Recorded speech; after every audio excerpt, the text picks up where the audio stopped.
most people are afraid of Revelation. And honestly, that makes sense.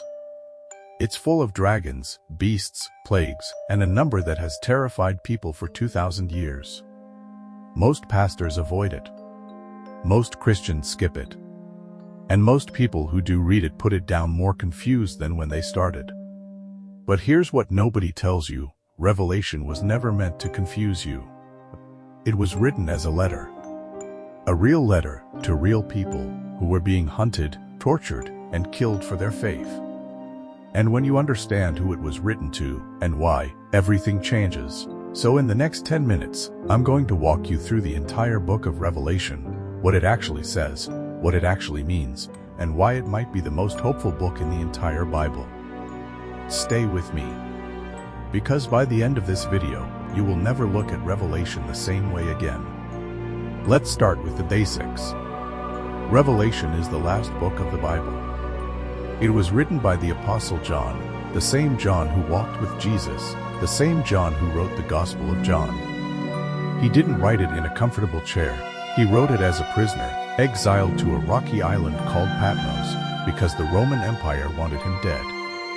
The year was around 95 AD.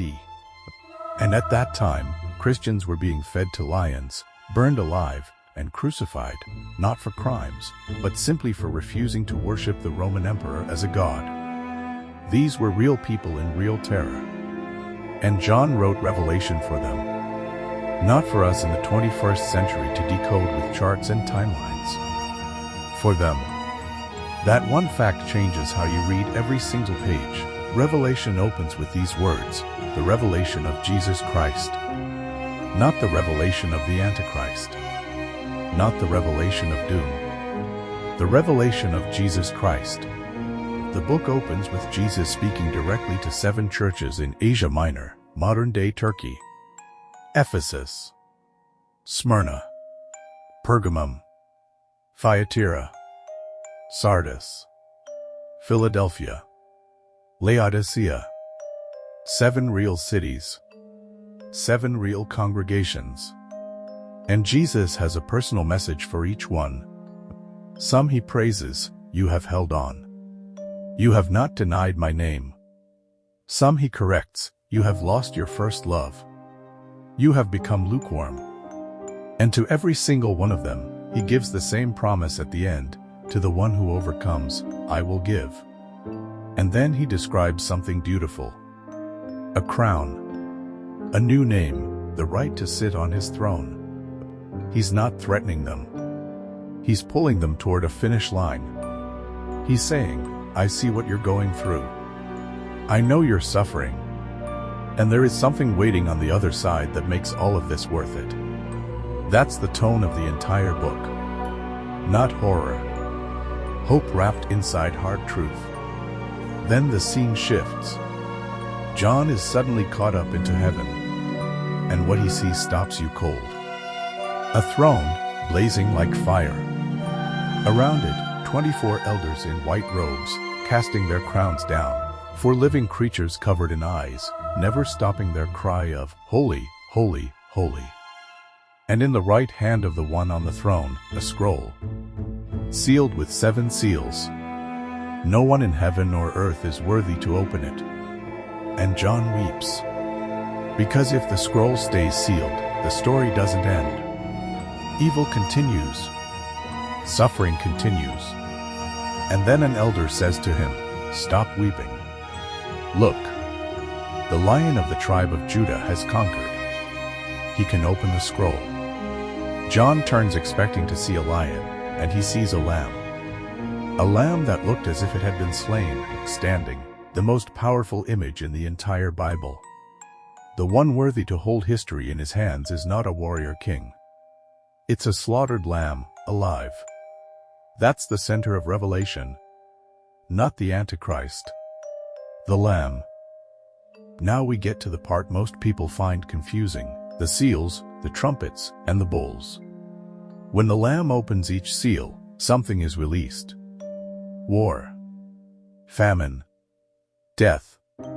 Martyrdom. Cosmic disturbance. And people ask, is this a timeline? Is this happening in order right now? Here's the key that unlocks everything. Revelation is not written in chronological order. It's written in cycles. Each set of 7, the seals, the trumpets, the bowls, is not a new chapter in a timeline. It's the same story told from a different angle, going deeper each time. And what are they all showing? The same thing, that evil has consequences. That empires built on oppression will fall. That God is not absent. He is watching, and there is a reckoning coming. And hidden inside all this judgment is something extraordinary. Every time destruction is about to fall, God's people are sealed, protected, marked. Chapter 7, before the trumpets blow, God pauses everything and seals his servants. He does not forget his people in the middle of the storm. He marks them first. Chapter 12 introduces a woman clothed with the sun, standing on the moon, crowned with 12 stars. She's in labor, and a massive red dragon waits to devour her child the moment he's born. The child is born, caught up to God, and the dragon is thrown down to earth. Then the dragon, identified as Satan, goes to war against the rest of her children, those who keep God's commandments and hold to the testimony of Jesus. That's you. That's the church. Then 2 beasts appear, one from the sea, one from the land. One is political power. One is religious power. Both serve the dragon, and one of them marks everyone who follows it, on the right hand or the forehead. Without this mark, you can't buy or sell.